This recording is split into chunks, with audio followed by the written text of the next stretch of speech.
Maybe not. Warning! This podcast contains Ravenclaw. Hufflepuff.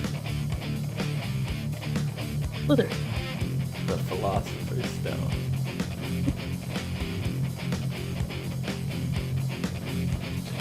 What's up, everyone, and welcome to the SC9TV podcast for Sleepy Hollow. Excuse me. Season 4, Episode 6, Homecoming. I'm your host, Dom. With me is Kim. Ah. How's it going? Good. Good. So what'd you think of this episode? I want to say about halfway through the season-ish. I don't know how many episodes exactly we have, but it feels like the halfway mark. And we're back in Sleepy Hollow. I had a few worried moments where I was like, wait, they're gonna, kill him off already, or while they're getting this far so quickly all of a sudden, what are they gonna do the rest of the show? But it took a nice little turn there, so I was like, okay. It did. Season 4, 6? I think, is having 13 episodes. So we are at the halfway mark. This is the halfway point. So this definitely, without having a proper mid-season finale, this feels like a mid-season finale. You know?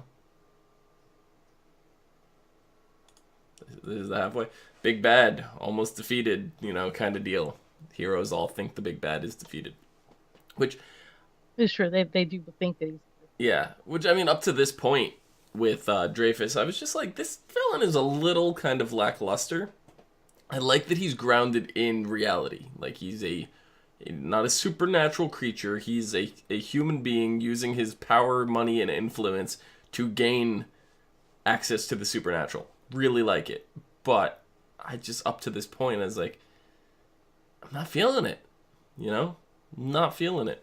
Yeah, he was very lackluster as a big villain. Yeah. I mean, the only thing that gave him a little bit up was like, okay, so you sold yourself to the devil. Right. And we got some demons. Are we going to see bigger, better demons trying to keep you from eating? Yeah. And I'm not trying to take anything away from actor Jeremy Davies, because he's one of my favorite characters from Lost. Like, he was phenomenal on that show. And I really like him in a lot of other stuff, but I wasn't feeling, not the actor, I wasn't just feeling the villain. Like, it wasn't fitting. Yeah. Yeah. But now, I'm really excited for what's in store. I was like, okay, I'm same page with you. I'm going through the episode. I'm like, all right, well, they got the final piece of the Philosopher's Stone. They're putting the whole thing together. We're back in Sleepy Hollow, of all places. And he's performing the ritual, right? He's like... The piece that's got me all weird is Crane is like, how can you live with yourself knowing that you're putting all these souls and and stuff on the line? If he was really a big bad villain, though, he wouldn't care. He didn't really care. He was still But he did, because he found a loophole in Crane and the Horsemen to not go through all these thousands of souls, and instead he only had to have 2 on his conscience. 2 people who were quote unquote out of time that shouldn't even be there to begin with. So which I thought was really interesting was that they died in that same spot. Right. I was like, oh, that's tying it in really good. Yeah, like when we find out the blood mixed and all that, and it's really tying it back to the very beginning. I'm just going to say right now, this season, which is dealing as far away, not as far away, but pretty far away from Sleepy Hollow, in terms of location, aesthetics, like everything. It is very different from seasons 1 through 3 of this show. They are ringing in the ties to season 1, 2, 3, the nostalgia. Mm-hmm. Like, they are doing everything they can to keep a very excellent balance of new and old, and keeping me wanting more. Like, we actually got flashbacks. We had full flashbacks of Abby this go around. Yeah. Yeah, it was great, and then seeing Crane and the Horsemen in their first duel ever, and then that pan out and seeing the Philosopher's Stone under where they died, it's just like that revelation right there. It's just, It was incredible. It's incredible. And then you see when Dreyfus is performing the ritual, and he's taking these 2 people creatures, whatever you want to call them. Horsemen, I guess they're both people, right? The horseman was very compliant, Yeah. which I knew that he was. I didn't like. It felt like he was more like controlled than I think it was because it wasn't like I know before it was like, oh, give this to you if you do this for me. Yeah. But he Well, seemed more it seemed like he completely cut a deal with controlled. them. We don't know how much of that went on and how much they've been talking and communicating and stuff after that. But like the look on Crane's face when the horseman rode in was priceless. But all that, and then like when the team #team witness comes and um goes to rescue Crane and all that, right? We see them shoot the horseman, right? And the horseman gets affected by the bullets, like the and what's her name? The new girl. Oh, Diana. Diana. Diana. Diana's like, I thought bullets didn't work on him. And Crane goes, he's vulnerable in this one spot. It's kind of like the Philosopher's Stone was kind of what brought them Gave them their found them. power. Yeah. And then we find out the whole thing with Washington and that he sacrificed Crane and all this and Crane's not even mad about it. Right? He said, looking back in retrospect, probably would have lost the war. And I wouldn't be here today, and I wouldn't have known all these people and been part of this cool team. So he's really not mad. He's not. He's looking at the bigger picture, not just the And it happened. It happened at a time when he could kind of appreciate it, because if this happened, if this reveal was during the time of his son, right, he would have felt horrible about it and not had the same reaction. So, but yeah. It was really cool to see that, how everything was tied back like that. Get it in. But now we don't know the fate of the horseman, right? He was shot. We saw blue fire, all that. He stumbled back, and that was the end of that. Yeah, and that was it. Like, we know the Philosopher's Stone was blown up, dynamite, C4, whatever. Dreyfus presumably killed. That's what they thought anyway, but having Dreyfus now be alive and have the power of immortality and all that, because we see him pull the shrapnel out from his stomach, and then it's instantly healed. Like, so he's immortal to a degree. We don't know if it's just at that location, which would be very inconvenient for him, or if there's a limitation on it, if he can only come back from death so many times before he dies. We don't know I feel like there's going to be a limitation. Yeah. It wasn't a full bro scoop stuff that he was drinking there at the end. Or did he drain all of the horseman's immortality? Because we've seen the horseman just keep going. Like, I was under the impression he was immortal, that he couldn't die, that his life was tied to Crane. Did this sever the tie between them? Can the horseman be killed now? Is the horseman dead? Like, there's a lot of questions. Well, maybe wonder, like, how much is Crane also technically, is he immortal? I don't think so. I didn't think so either. So but I know. But we never had his life. His and the horseman's life were tied. I think killing Crane would have killed the horseman, but not vice versa. I don't know. I don't know how that. That's weird. Now that brings up a lot of questions with this whole Philosopher's Stone. Yeah. Involving them. Yeah. It was just like, this was a real nostalgia episode. It's like going back, seeing Crane back in his Crane cave, as they put it. And then, oh, of course there's hidden tunnels here. What secret lair wouldn't be complete without secret tunnels? I forgot that there were secret tunnels in Crane's lair, to be honest. I should have made that connection when we went to DC and been like, again, but for some reason when we went to DC, it felt fresh and new, like it was an original thing. And you forgot about it, just like, I totally forgot that there were secret tunnels in this one. The archive room, whatever, that they were in. And the fact that they were pointing it out, like, made that even funnier to me, I like that Diana, like, tried to ask him how he felt about being the witness and everything he's gone through. And he started to answer, and then he changed the subject. And she called him out on it. Oh, yeah. Oh, yeah. Yeah, well, because she's curious for Molly, Yeah. And I know Molly's going to be curious. Molly's going to want answers, and we're going to find out more of that next week. in particular if you saw the preview, but we'll get into that in a little bit. But I don't know, the scene with Crane at Abby's grave I think was one of the best scenes this entire season so far. I just felt it was great, and it's just like Crane explaining to Abby why he hasn't been back to visit the grave, and he's kind of feeling guilty. You could see even from the People versus Ichabod Crane episode, he's still kind of feeling the guilt from that, and he's got to go there and talk it all out and explain why he hasn't been around and what he's been doing, and but he was positive about it. I feel like we're gonna start seeing a lot more accepting. So hopefully, I'm hoping that we'll start to see him pull farther, like not talk, like we're not gonna see Abby talked about as much. Yeah. Continue on, maybe. Yeah.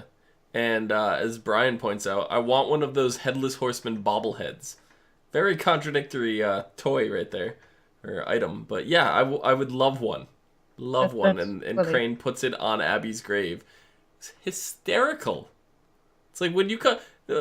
if I was Abby, like, would I want that on my grave? That's the thing that killed my partner. But Crane's just like, here it is. Just here, put it on your grave.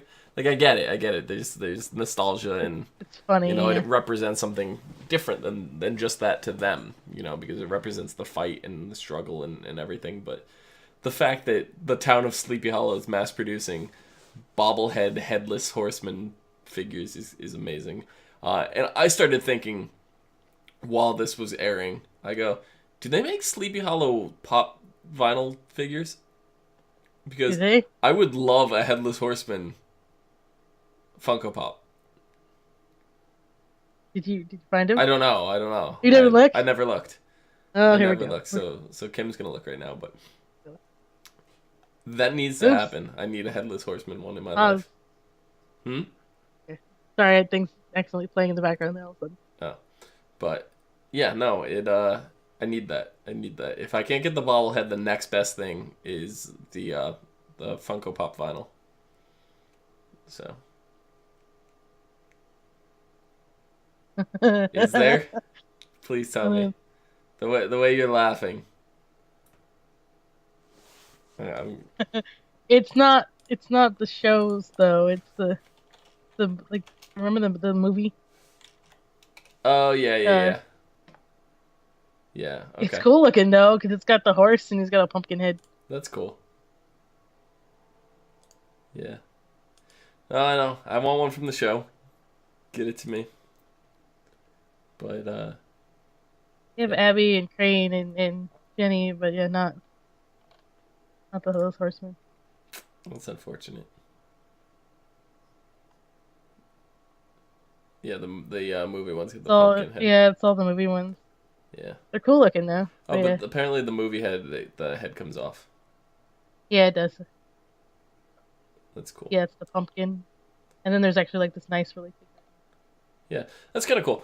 But I would love to see that. And if not, Sleepy Hollow Fox, you got to get on the merchandising and start making these bobbleheads, because I will order like 12 of them. Need them in my life. I think the funniest scene this episode for me was the blue Slurpee. I think. Oh yeah, that was pretty funny. I think that was great. The whole. Like, brain freeze. Yeah.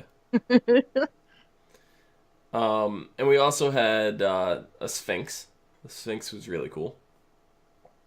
I mean, we got the Archer Sphinx thing, and sure enough, there was a riddle that he was guarding, and so it kind of held on to Sphinx lore. Right. Mm-hmm. And because I remember going all the way back to like the Mighty Morphin Power Rangers. There was a Sphinx on the show, and the English version, I don't think they did it, but the Japanese version, he did riddles. All kinds of stuff like that. So like the Sphinx and the riddle, the mystery of the Sphinx has always been a thing for as far back as I can remember. So when you first saw him, like, he looked more like Anubis. That's why I was. Yeah. But they get to work as a team, and Jenny had to kind of get off her high horse this episode, and I think Alex and What's his name? You always forget names. I can't remember both. I can only get one or the other. Oh, it's gonna bother me. I'm gonna have to look real quick. That's what happens with new people. Jake, Alex and Jake. They really kind of put Jenny in her place, and she needed it. She really needed it, and she Oh yeah. thanked them for calling her out on it too. You know, it was just like, yep, Well, we she you knew have to she put got faith the. in the team. She knew what? She knew that she was basically I mean, it was her brain was still in the I've lost people, I want to lose more people Yeah, thought process. yeah. So I don't know. This is a very nostalgic episode. I think it was more nostalgic than the People versus Ichabod Crane episode, and I didn't think that was possible. I agree. I think because I mean, you got some stuff from Jenny too, in this case, for remembering the loss of not only your sister, but God, I can't think of his name right now. Corbin. Corbin, yeah. Yeah. Yep. Which that begs to ask another question. Whatever happened to uh who was the who was the guy that her Jenny was going around with? It wasn't Corbin. It was the guy that was like searching out artifacts and stuff. I can't remember his name. The bad guy. No, he wasn't a bad guy. He was like a freelance guy.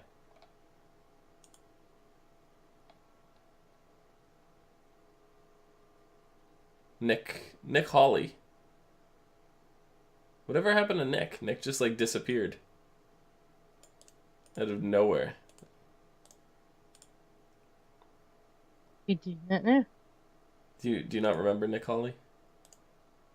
I don't. Weapon and artifacts dealer. He was Jenny's contact. It's back in season 2. He had some guest roles in season 3. I don't remember what happened to him.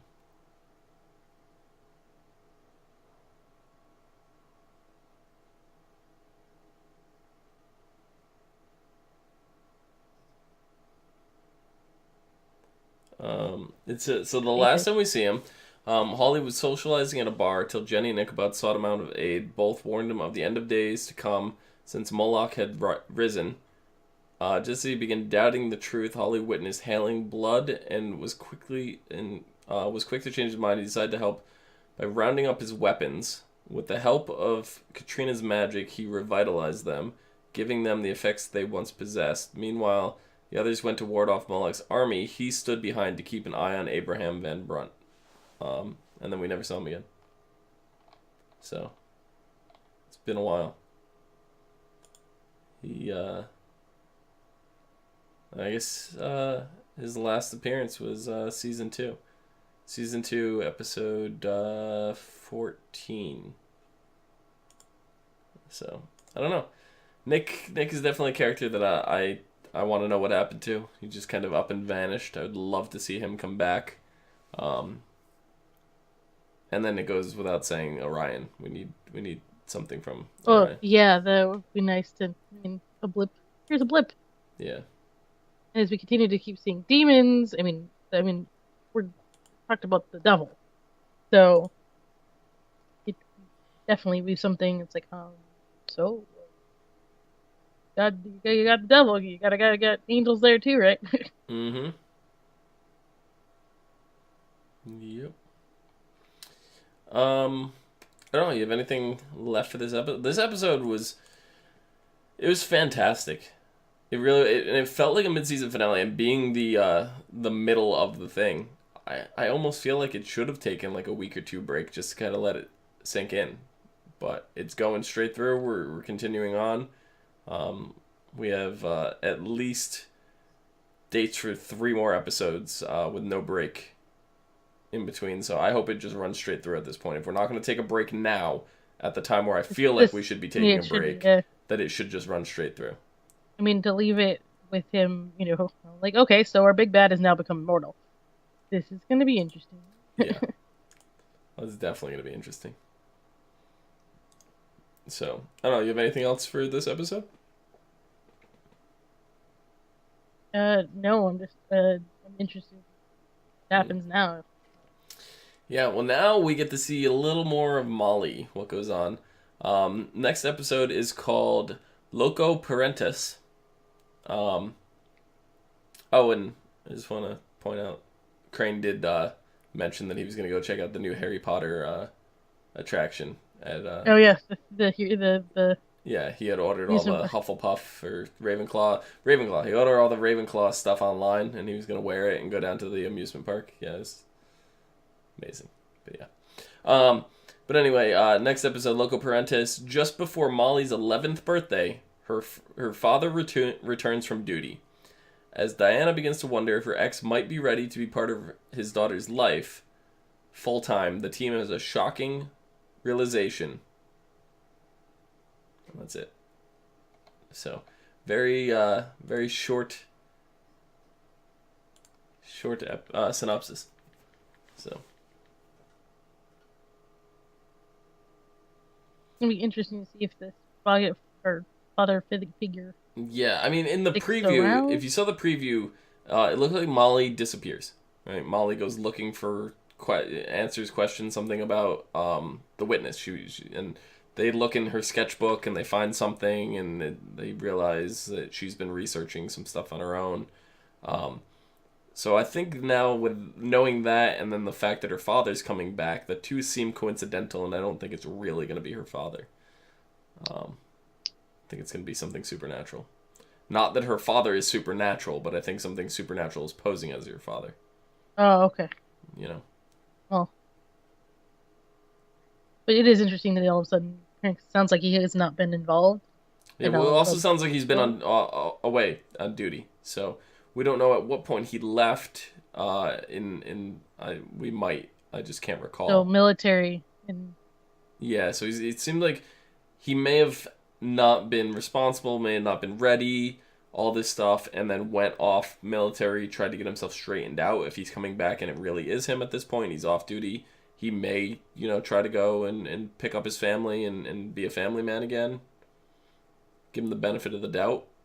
But knowing the way this show works, probably something supernatural involved. So, think that about does it. I'm looking forward to next week. Kim, where can the people find you? On Twitter, HUFFITYPUFF. Excellent. You can find me down below at Phenomenon, PHENOMEDOM. You can find us all and more on Facebook, Gmail, G+, Twitter, MySpace, and right here on YouTube at /ASOTV Podcast for some more podcasts for some of your favorite TV shows, games, and movies. Till next week. See you guys later. Bye. Can't believe you don't remember Nick Hawley. I'm sorry. Oh, no. Do you not even recognize him by his face? No. Oh, no. Face.